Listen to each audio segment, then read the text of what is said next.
I did it like a lot of people could do today, much easier than 35 years ago as a side hustle. I got a card table in my living room. We'd gone through bankruptcy. I'm doing real estate deals again. I'm not buying any real estate because I don't have any money or credit, but I was running down deals and flipping them to people who had money and making a spread on them right quick. And so I was back to making, in 1988, I made $100,000 again after going bankrupt. I made $6,000 the year before. And so, wow. But I got my income back up just doing deals. And so that was my day job, so to speak. And then I started coaching some folks, counseling, we called it in those days, that were in financial trouble, showing them the basic stuff and helping them stop their foreclosure and stuff at the church as a ministry. And then I helped this guy at a restaurant company, and he goes, "Hey, I want you to teach all this stuff to our restaurant operators, and they're all going to be in town."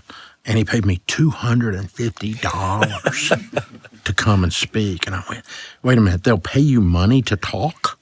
Oh, I like this. And then they flew me to the home office in Columbus, Ohio. Oh. And gave me $250 more and $500 in restaurant credit.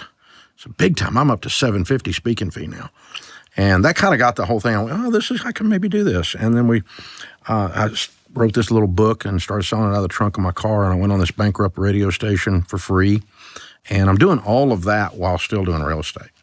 So I was basically feeding the family with real estate, and I'm selling $12 books. And I started doing a little bit of one-on-one coaching when we went on the radio and for money. And I think I charged $150 for that. And I rented one of these, I don't even know if they do them anymore. Now it's more entrepreneur centers or whatever, but they had these offices where there was a group of offices and they had a common receptionist and a common conference room, and you could rent an office. In those days, it was $400 or $500 a month, and you got receptionist service and secretarial service as part of the package, and use of the conference room. So I talked them into letting me just use the conference room only for $50 per use. And then I would go in and sit down and do a $500 counseling session, but I had an office to go to because they weren't in my living room, which was a good idea.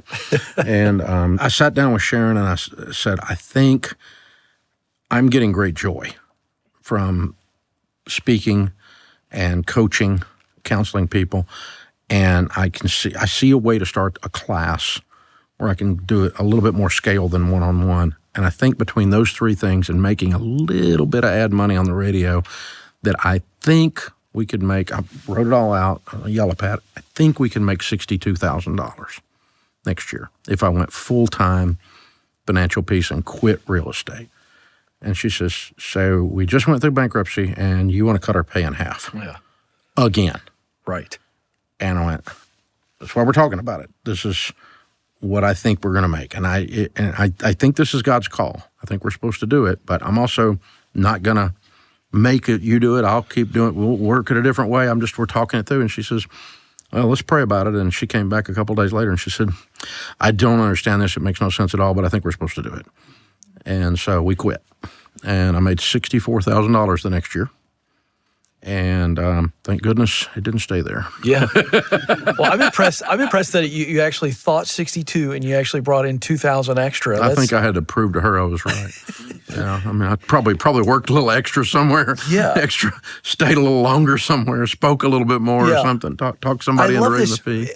I've interviewed you so many times and we've worked together for a long time. We've been friends longer. I've never heard that part of the story. And I'll tell you what pops into my mind right now is I've been on the air with you many times where we've taken a call from somebody who says, hey, I've got this side hustle. When should I go full time? And you and I both in chorus will say, we'd like to see you. The most conservative route is get 6 months to 12 months of your income in that bank account. Mm-hmm. I didn't have anything in the bank account. But you didn't do that. No, but I did have...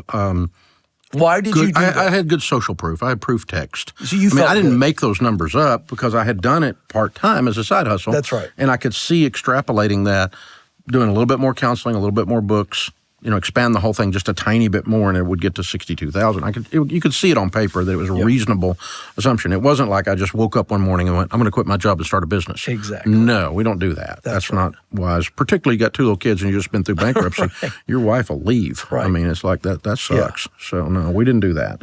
But we didn't have the money saved to do it.